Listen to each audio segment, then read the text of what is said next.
Assalomu alaykum hurmatli kanalimiz obunachilari. Bugungi mehmonimiz amaliy matematika va dasturlash texnologiyalari kafedrasi dotsenti, pedagogika fanlari falsafa doktori, O'zbekiston Respublikasi xalq ta'limi a'lochisi, fidokorona xizmatlari uchun ordeni sohibi Rustamov Hakim Sharipovich. Xush kelibsiz ko'rsatuvimizga. Demak, siz bilan bugun savol-javob formatida bir intervyu o'tkazamiz. Birinchi sizga beradigan birinchi savolimiz bu siz tayyorlagan shogirdlar haqida bir umumiy ma'lumot berib o'tsangiz, ya'ni ular qayerlarda ishlayapti, kimlar, ularni qo'lga kiritgan yutuqlar to'g'risida bir ma'lumot berib o'tsangiz. Rahmat. Assalomu alaykum hurmatli kanal ishtirokchilari.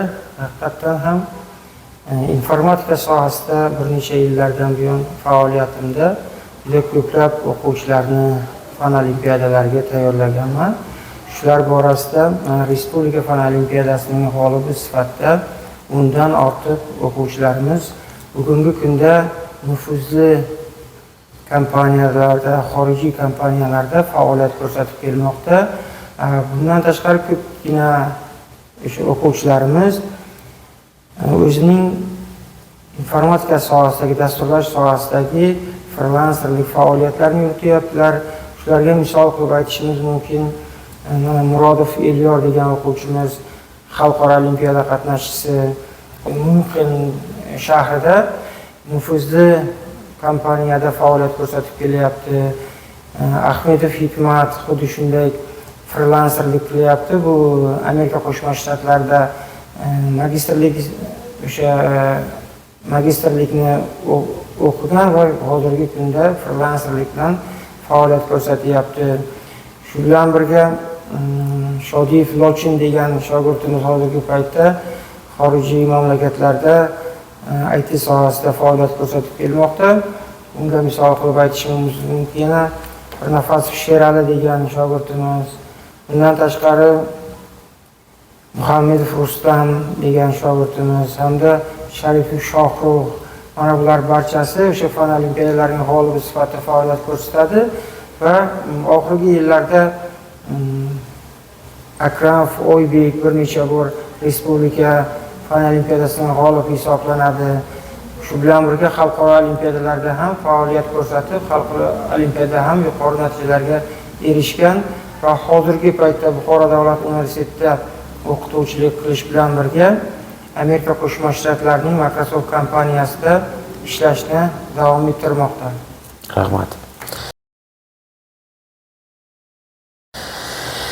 Demak, dasturlashda sun'iy intellektni ijobiy va salbiy tomonlari haqida ma'lumot berib o'tsangiz, ana hozirgi kunda hech kimga sir emas, sun'iy intellekt kundan kunga rivojlanib borayotgan sohalardan biri hisoblanadi.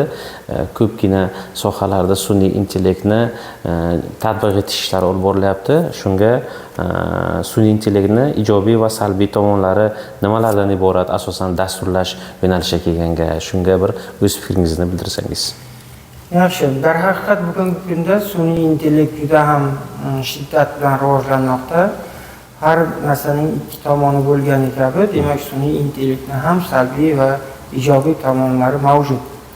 Ijobiy tomonlarni aytadigan bo'lsak, dasturlash tizimidagi masalalarni ishlashda sun'iy intellektdan ma'lum bir ma'noda ko'mak olish va yordam so'rash, bu albatta o'sha o'quvchini yana ham imkoniyatlarni kengaytiradi. Ba'zi bir qiynalib qolgan misollarni optimal usullarda ishlashga harakat qiladi. Bundan tashqari o'zi bilmagan yoki bilgan ba'zi bir dasturlarni yana ham takomillashtirilgan usullarini aniqlashda ma'lum bir ma'noda yechim olishi mumkin. Shu bilan birga mana Gemini Google'ning mana shunday sun'iy intellekti hozirgi paytda 85% darajasidagi dunyo programmistlarning ishini qila oladigan darajasidagi sun'iy intellekt hisoblanadi. Albatta ulardan foydalanish o'quvchining imkoniyatlarini kengaytirish bilan birga salbiy jihatlari ham mavjud. Chunki o'sha mavzularni yoki masalalarni ishlab berish bilan o'quvchida birozgina mas'uliyat hissi pasayadi. Shu bilan fikrlashi ham ma'lum bir ma'noda sayyozlashib boradi. Agarda o'quvchi sun'iy intellektga bog'lanib qoladigan bo'lsa, kelajakda o'zi fikrlay olmaydigan darajaga kelib qolish imkoniyati ham paydo bo'lishi mumkin. Albatta, sun'iy intellektdan foydalangan holda qaysidir savollarga javob berishi mumkin. Sun'iy intellekt bo'lmagan taqdirda esa uni fikrlash doirasi cheklanib qoladi. Shuning uchun ham dasturlashda sun'iy intellektdan imkon qadar me'yorida foydalanilsa maqsadga muvofiq hisoblanadi. Albatta, haddan tashqari sun'iy intellektga berilib ketilishi bu talabani fikrlash doirasini yoki mantiqiy fikrlashiga salbiy ta'sir ko'rsatadi. Yaxshi, juda yaxshi fikrlar aytib o'tildi. Hozirgi kunda yoshlarimiz algoritmik fikrlashda nimalarga e'tibor berish kerak? Shular to'g'risida bir gapirib o'tsangiz. Darhaqiqat, bugungi kunda yoshlarning algoritmik savodxonligini yoki algoritmik fikrlashni rivojlantirish uchun eng avvalo o'quvchilarning mantiqiy fikrlashini, tanqidiy fikrlashini, shu bilan birga matematik tafakkurni rivojlantirish bu algoritmik fikrlashning eng asosiy hisoblanadi. Albatta, o'quvchi matematikani qay darajada yuqori bilsa, uning algoritmik fikrlashi shu darajada tezkorligi bilan ajralib turadi. Shu bilan birga maktabda o'tilayotgan o'sha matematik fikrlashni rivojlantiradigan, mantiqiy fikrlashga olib keladigan misollarni ko'proq ishlash va uni amaliyotda qo'llash, shu bilan birgalikda o'quvchilarning algoritmik savodxonligini rivojlantirish hamda ularni shu fanga bo'lgan qiziqishni shakllantirish bu algoritmik fikrlashning asosiy hisoblanadi. Shunday.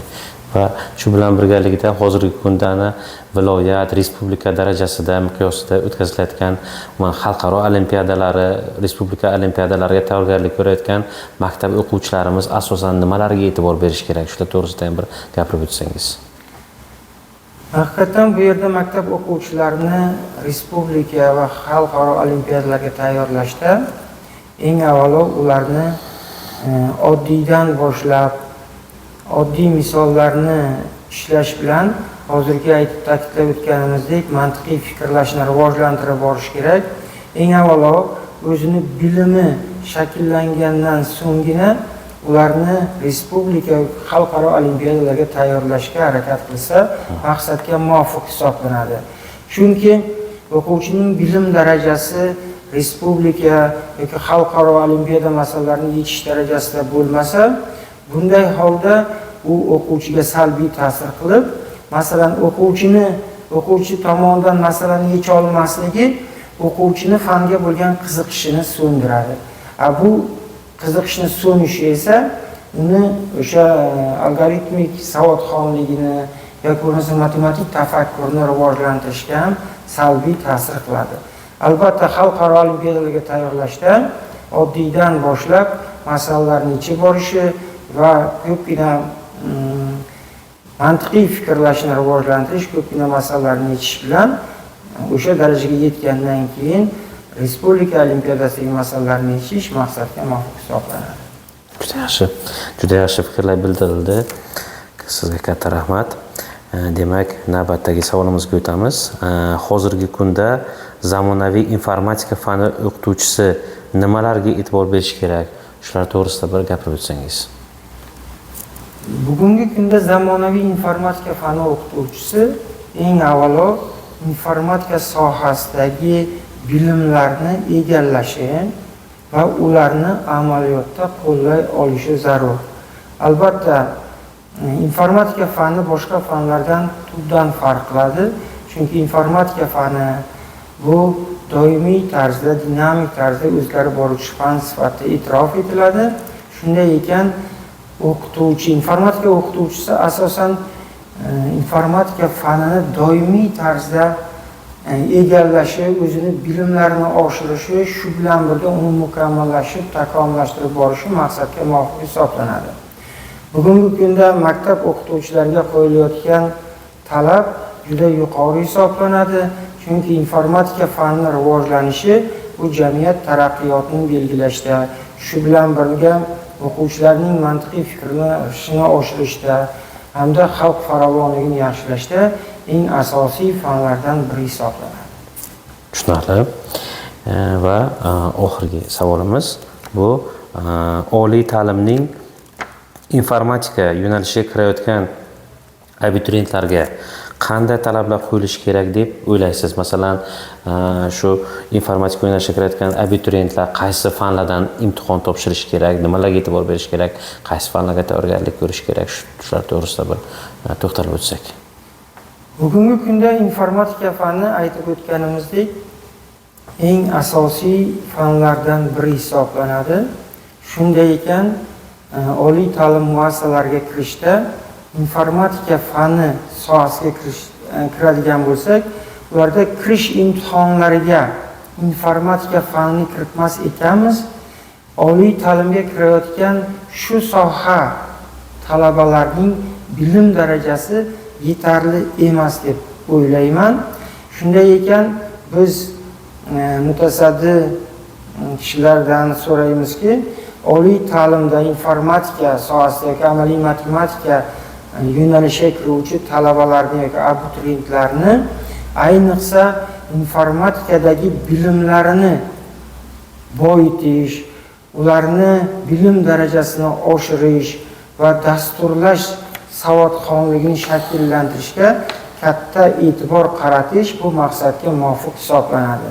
Chunki informatika sohasidagi bilimlarni to'liq egallamas ekan, bu holda maktab ta'limiga borganda shu sohada oqsoqlik sezilib qoladi. Albatta eng avvalo oliy ta'limning amaliy matematika va informatika yo'nalishidagi abituriyentlariga kirish imtihonlariga albatta informatika fanining asosiy fan sifatida kiritilishi maqsadga muvofiq deb o'ylayman. Tushunarli. Demak, berilgan ma'lumotlar uchun, maslahat va tavsiyalar uchun sizga minnatdorchilik bildiramiz.